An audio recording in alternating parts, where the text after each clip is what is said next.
another shooting that Atlanta police are investigating. If you look behind me, you can see it's still a very active scene here at the Shell Station at Powers Ferry Road and Roswell Road. What a terrifying experience, and still a very active scene out here in this Northwest Atlanta neighborhood. If you look behind me, you can actually still see the car that man was in when the tree and those power lines came crashing down. Tonight we have the incident report for the fatal shooting of 15-year-old Diamond Johnson, and this report gives us a better idea of who was there the night of the shooting, but the search for whoever shot the 15-year-old continues. Still a very active and large scene here, really close to the Home Depot on Piedmont Road, right near Lindbergh Station. You can see several Atlanta police officers are here investigating.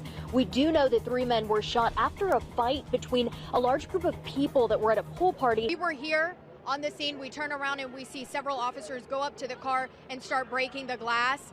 We're not sure what led up to this. There was a woman in the front passenger seat and a gentleman in the driver's seat. They're pulling him out now.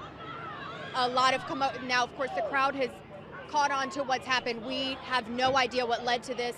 They flattened the tire, broke the glass to the car, and I hear what I believe to be a taser. I can't really tell, but I'm in someone's front yard. I'm actually standing on one of several trees that came crashing down in their yard. If you look over here, you can see this is a second tree that came down. And then if we pan all the way around, there's another huge tree. And this one, unfortunately, hit the top of this house. Amanda, that's right, a lot of frustration, and you can expect the unexpected. Your flight might get canceled because airlines are experiencing staffing shortages and also summer surges.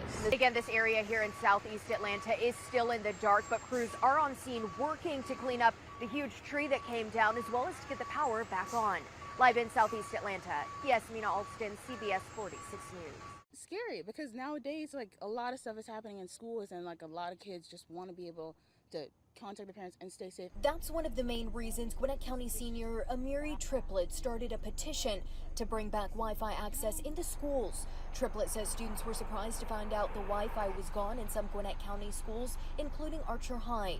Many of them saying the phone signal makes it difficult to text with parents, so they relied on the internet. It's not just like phones and like laptops. It's like more students need it for their like own medical conditions. Like, I read one comment that was like they needed it for their like diabetic tracker, and without the Wi-Fi, like, that can't work. The school district told us that their bring your own device policy, along with the Wi-Fi network, was going to be gone next year anyway. Instead, many schools wanted it removed this year because phones caused a distraction.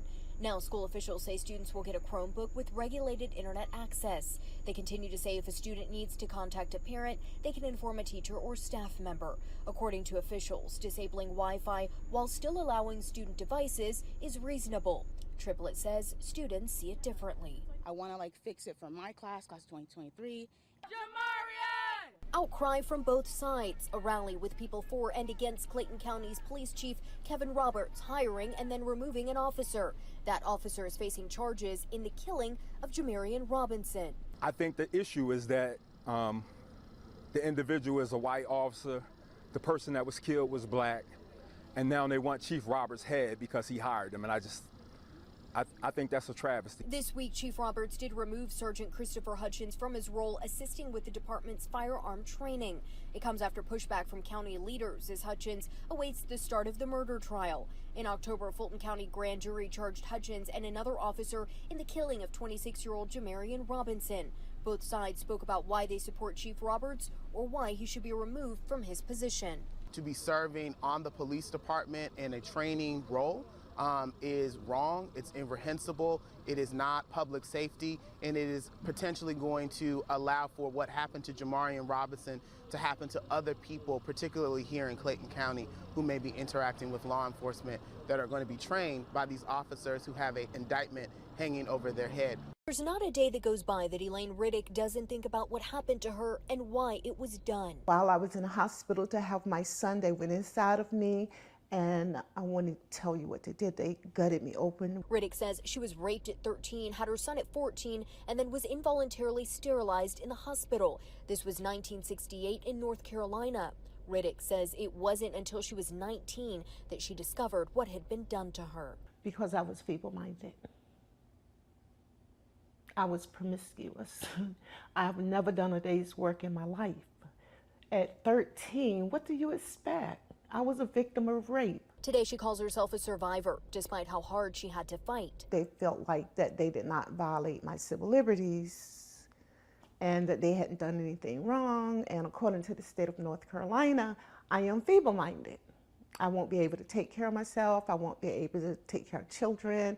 I won't be able to tie my shoes. With the recent overturning of Roe v. Wade, Riddick says she fears what's to come for women, especially black women. Riddick is pro-life, but says the reversal can have impacts that she hopes don't lead to forced sterilization. I see what they have been doing. I see what they have done to us.